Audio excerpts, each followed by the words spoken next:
Bismillahirrahmanirrahim. Assalamualaikum warahmatullahi wabarakatuh. Halo teman-teman semua, selamat malam.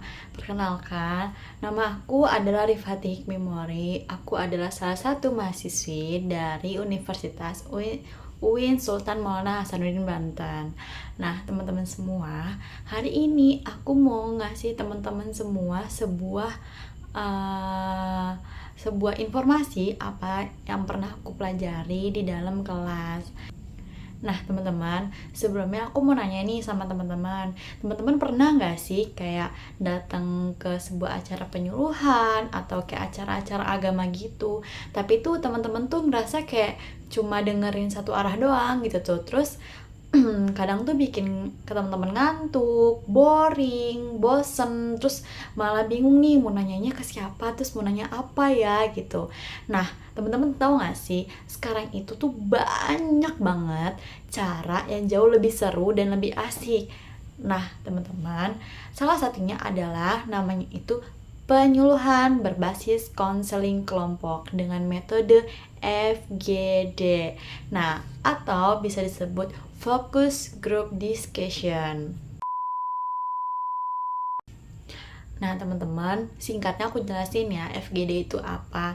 Nah, FGD itu adalah sebuah diskusi kelompok yang santai tapi tetap terarah, teman-teman. Dan itu tuh untuk bahas masalah-masalah tertentu dan dipandu oleh seorang moderator. Nah, moderatornya ini tuh dari seorang penyuluh ya, teman-teman.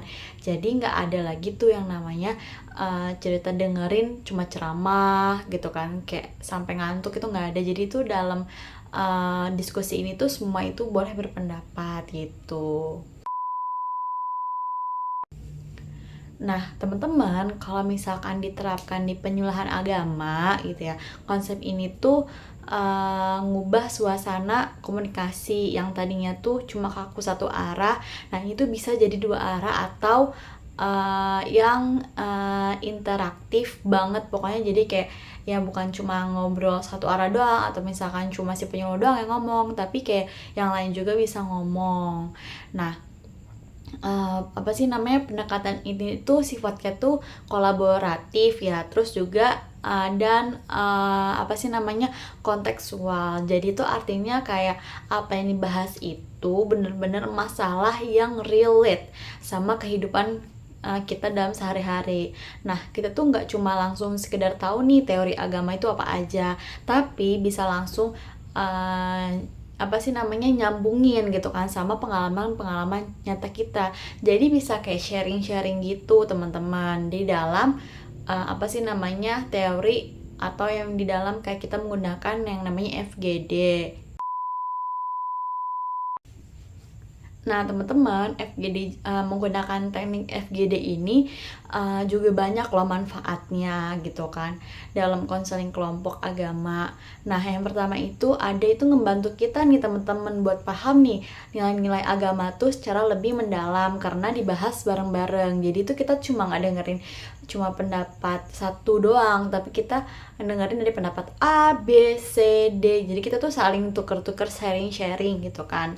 Terus yang kedua juga itu kita tuh punya ruang aman, teman-teman, buat diskusi, curhat, berbagi pengalaman, dan tukar pendapat. Jadi itu di sini tuh teman-teman tuh dileluasakan untuk membicarakan apa yang pernah teman-teman alami gitu secara langsung, secara relate gitu tuh. Jadi teman-teman di sini tuh kayak, oh ternyata misalkan kita apa sih namanya, ingin menggunakan yang ini gitu kan, terus tiba-tiba dari teman kita ada nih yang pernah menggunakan kayak seperti itu gitu kan, kita ngeliat nih dari pengalaman dia seperti apa gitu tuh.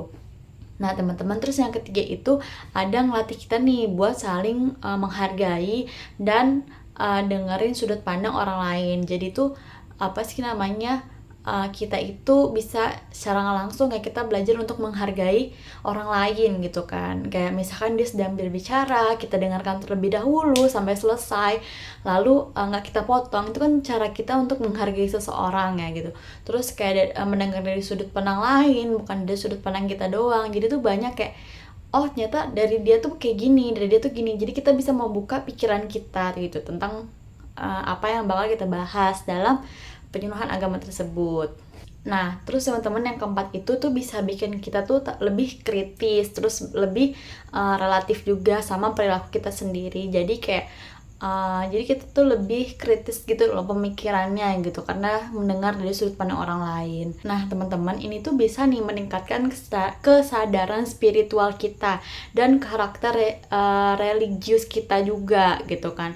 Terus nilai-nilai kayak kejujurannya, tanggung jawabnya, toleransinya, terus disiplin ibadahnya itu jadi lebih gampang nempel ke kita karena termotivasi bareng-bareng sama teman-teman sekelompok yang lainnya gitu kan.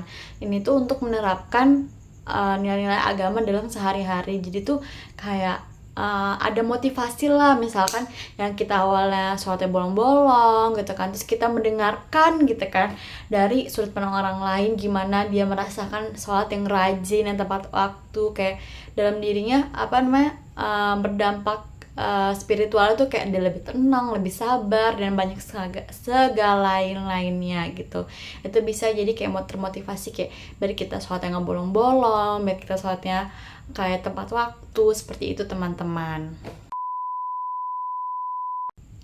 Nah, tapi nih ya teman-teman ya, buat bikin penyuluhan berbasis FGD ini tuh biar sukses itu ada beberapa faktor yang mempengaruhi. Nah, faktor pendukungnya dulu nih. Yang pertama itu dukungan kelembagaan. Misalnya nih ya, ada kerjasama yang oke lah antara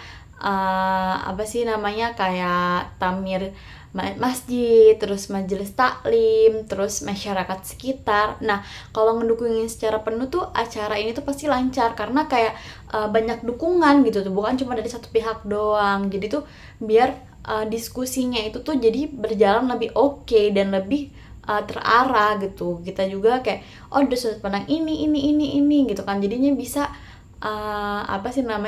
diskusi itu jadi berkembang teman-teman. Nah teman-teman, terus yang kedua itu materinya tuh kayak materi dan metodenya tuh, kalau materinya tuh kayak tentang akhlak, akidah, ibadah. Nah ini tuh harus pas gitu kan, dan disesuaikan teman-teman sama usia atau latar belakang jamaah atau latar belakang anggota yang lainnya gitu kan. Plus bahasa isu-isu aktualnya itu pakai pendekatan yang toleran, jadi yang sopan juga gitu. Misalkan kita melakukan penyuluhan FGD-nya ini gitu kan dengan ibu-ibu, otomatis kan kita juga harus menyesuaikan bahasanya gitu kan. Gimana bahasa untuk ke ibu-ibu bagaimana, ke bapak-bapak bagaimana, lalu ke anak muda bagaimana. Jadi kita harus juga toleran gitu kan, pakai bahasa yang sesuai dengan anggota yang lainnya. Nah teman-teman, kan setiap apapun itu kan ada plus minusnya, ada tantangan dan keuntungannya. Nah kalau tantangannya itu juga ada teman-teman. Yang pertama tuh kayak yang pertama itu kendala waktu dan SDM-nya. Nah kadang tuh susah ya nyari waktu yang pas biar semuanya oke dan bisa kumpul gitu kan. Ditambah jumlah penyuluhan yang berbasis ini tuh buat temen kita secara intens, jadi tuh nggak bisa cuma 2 orang 3 orang, nggak bisa itu kan. Ini tuh harus lebih dari 2 orang 3 orang gitu kan. Terus kita juga harus menyesuaikan waktunya dalam bersamaan dan oke gitu kan. Itu kadang yang sulit. Nah terus yang kedua itu ada kondisi lapangannya, kayak latar belakang jamaah itu tuh kan beda-beda ya teman-teman ya, kayak belum tentu sama gitu kan. Terus belum lagi kalau misalkan di lingkungan itu sekitarnya tuh ada masalah sosial kayak kelitih atau kerusuhan gitu kan, atau bagaimana gitu kan. Nah ini tuh kadang menuntut penyuluh nih buat pinter-pinter nih adaptasi sama bagaimana sih cara komunikasinya gitu kan. Kadang kan nggak semua dalam satu kampung atau dalam satu daerah itu akur. Kadang misalkan emang lagi ada konflik atau lagi ada apa. Nah penyuluh ini tuh bagaimana cara komunikasinya biar bisa match gitu, biar bisa menyatukan gitu, menggunakan teknik ini bagaimana gitu tuh. Itu kadang juga menjadi salah satu tantangannya. Nah teman-teman, ternyata udah di perujung akhir ya. Nah jadi aku simpulkan metode FGD ini dalam penyuluhan agama ini keren banget karena bisa mengubah suasana belajar agama jadi ruang dialog yang aktif. Terus pemahaman kita tuh jadi lebih menyeluruh gitu kan, kayak lebih luas gitu, mulai dari tahu, ngerasain nilainya, terus sampai bisa mempraktekkannya gitu, berkat dukungan-dukungan dari kelompok. Nah, biar makin sukses gitu ya menggunakan metode ini, kuncinya tuh ada di sinergi materinya yang relevan dan fasilitator teman-teman, yang mampu nih buat nge apa sih ngegandeng semua latar belakang para jamaah atau para apa sih namanya anggota-anggota lainnya. Nah, teman-teman gimana kalau misalkan seru nih ya, teman-teman kayak tertarik dengan metode ini, terutamanya bagi calon-calon penyuluh, coba ya. Kalau misalkan topik ini tuh emang seru gitu tuh.